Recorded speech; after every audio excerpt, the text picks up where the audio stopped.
Regarde, regarde, regarde, regarde, quelle véritable merveille, un dessert au dulce de lèche que nous préparons sans utiliser le four et qui est aussi impressionnant. Salut les gourmands, aujourd'hui on vient pour se régaler. Bien sûr, parce que les desserts sans four donnent toujours envie, les desserts bien frais aussi, et s'ils ont en plus du dulce de lèche, c'est le succès assuré. Je commence par préparer de la gélatine en poudre. Pour cela, je dissous une cuillère à soupe de gélatine neutre, aussi appelée gélatine en poudre, dans une demi-tasse d'eau, soit 100 ml. On mélange un peu et on réserve une fois que c'est dissous. Pendant que ça commence à prendre, on place dans le bol de votre batteur ou de votre mixeur une tasse de lait, soit 200 ml, ainsi qu'une tasse de crème liquide ou crème fraîche, ce qui fait aussi 200 ml. Et la même quantité de fromage. Fromage à tartiner, type Philadelphia ou comme tu veux l'appeler. Bon, nous avons tout ça dans le petit pichet et maintenant nous allons donner du goût avec du dulce de lèche. Nous allons utiliser un pot entier, soit environ 2 tasses, 400 ml. C'est parti, tout dedans. Comment est-ce que je peux autant aimer le dulce de lèche? Bon, la gélatine est déjà prise, c'est du travail, en fait, si tu retournes la tasse, ça ne tombe pas. Ce que je fais maintenant, c'est la chauffer pour qu'elle redevienne liquide. Au micro-ondes, ça se fait en quelques secondes, sinon tu peux aussi la chauffer au bain-marie ou dans une casserole. Tu l'ajoutes dans le même pichet de ton mixeur, tu couvres et tu mixes pendant 1 ou 2 minutes, jusqu'à ce que tout soit bien mélangé.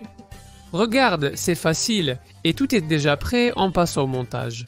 Ici, j'ai un moule de 23 cm de diamètre, dans lequel j'ai mis un peu de film plastique ou de papier acétate sur les côtés, et on passe au montage. On prend des biscuits et on les place trempés dans du lait au fond, en couvrant toute la surface avec des biscuits. Le type de biscuit à utiliser importe peu. J'utilise ces biscuits au cacao type Maria, parce que je sais qu'ils se marient parfaitement avec le dulce de lèche, c'est fantastique, ils ont cette petite touche amère du cacao. Et ils ne sont pas trop sucrés avec le dulce de lèche, une combinaison ultra délicieuse. Comme tu peux le voir, je bouche les petits trous avec plus de biscuits pour que tout soit à peu près recouvert. Et ensuite, on continue. Avec la petite crème, je vais en mettre une quantité suffisante pour bien tout recouvrir et qu'il n'y ait aucun petit trou.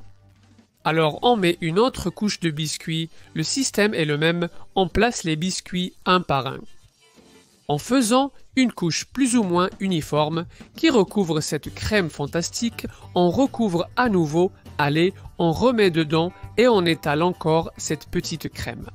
On va mettre une couche plus ou moins fine, mais qui recouvre bien tous les biscuits.